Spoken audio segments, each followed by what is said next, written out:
Hi guys, this is Dr. Sadasivam giving you a brief of what happened in the stocks and share market along with some of the important macroeconomic data. In fact, today if you remember, the market started with lows.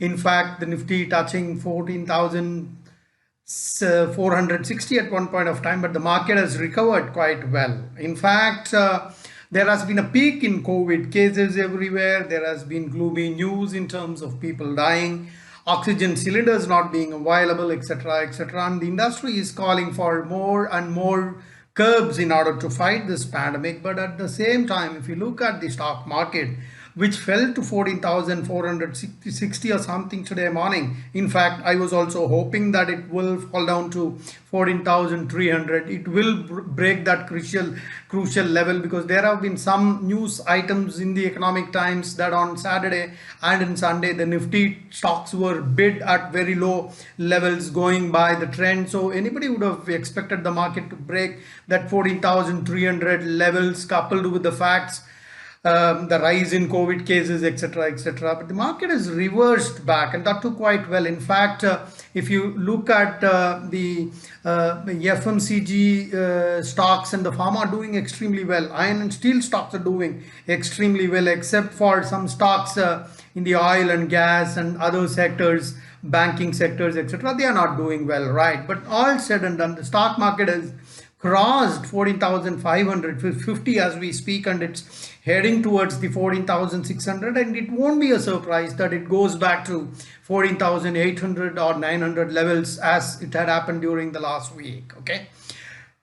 Another very important thing is the election results were announced yesterday, and a lot of people have a feeling that the BJP's loss in big states like Tamil Nadu and West Bengal might impact the market, but it looks like it's very clear that it's not impacted the stock markets at all, because India is too big a country to be affected by small such events, though they have a lot of significance as far as the political map of India is concerned. Now, the iron and steel stocks are extremely doing well, and there are very clear-cut hopes of recovery after this COVID peaks. In fact, some companies like Bajaj, they have announced results. They have done extremely well. They have had a phenomenal export volumes during the last year. That's one thing extremely good. Reliance had announced very good profits in the oil and gas sector, but all said and done, the prices have slightly come down, probably because of profit booking. I'm talking about Reliance, and most experts expect that the stocks once again will go up, and that's the nature of the stock market, and we need to contend with that. And many a times the market prices don't reflect the stock results because they've already been factored, and all of us who are in the stock market, we are aware of this. That's a general belief.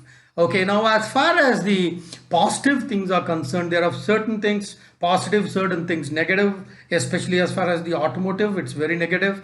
The automotive dealers, Nikunj Sanghvi, the dealer association chairman, that association, FADA something, he's clearly given out a statement that the dealers are battling heavy losses, and he's appealed to the RBI and the central government to announce some relief packages, etc., in the absence of which the automotive industry will be very severely affected. That's number one. Other positive thing that has happened is most pharma companies have applied for something called as a compulsory license. This compulsory license is something that will help the pharma companies to boost the supply of vaccines, and that to some extent is expected to bridge the gap between supply and demand, and that's what is expected as of now. But most important that is happening today is, despite all these odds, all these issues, in fact the whole of April we have seen lockdowns happening everywhere, but in spite of that, if you look at the GST collections,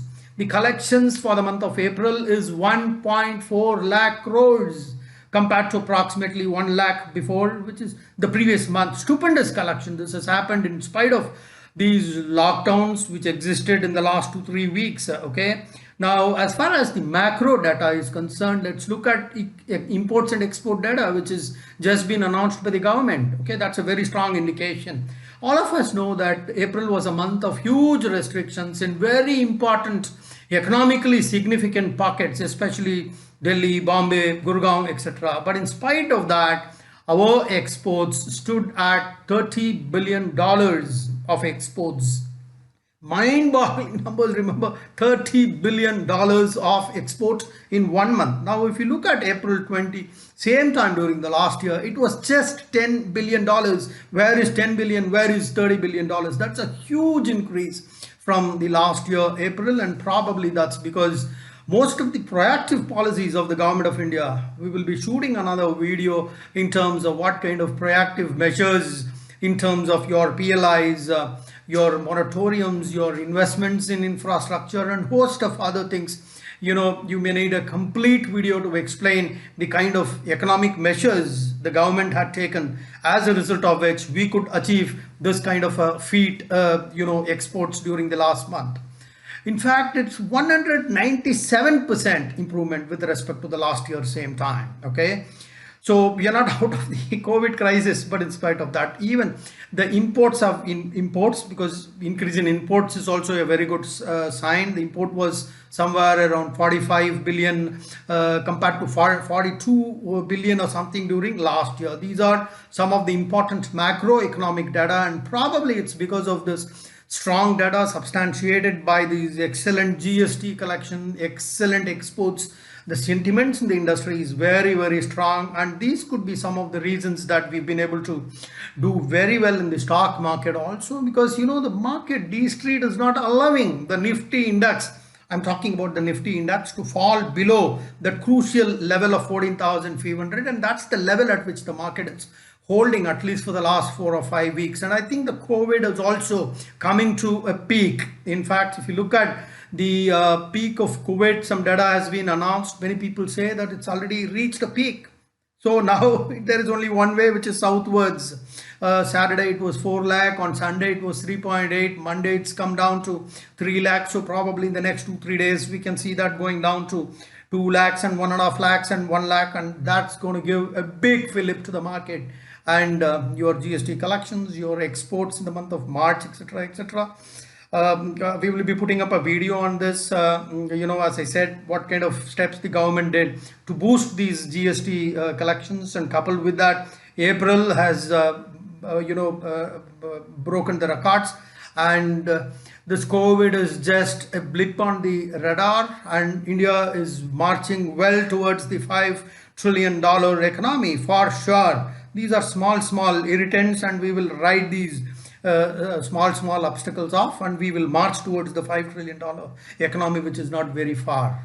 Okay, let's all have a brave heart, and let's work towards the economy of this country.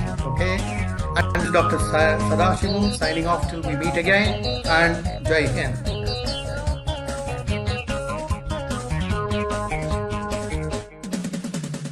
உடல் சுருங்கி வீரிந்தால் கீழ் மூச்சு, வீரல் சுருங்கி வீரிந்தால் மேல் மூச்சு.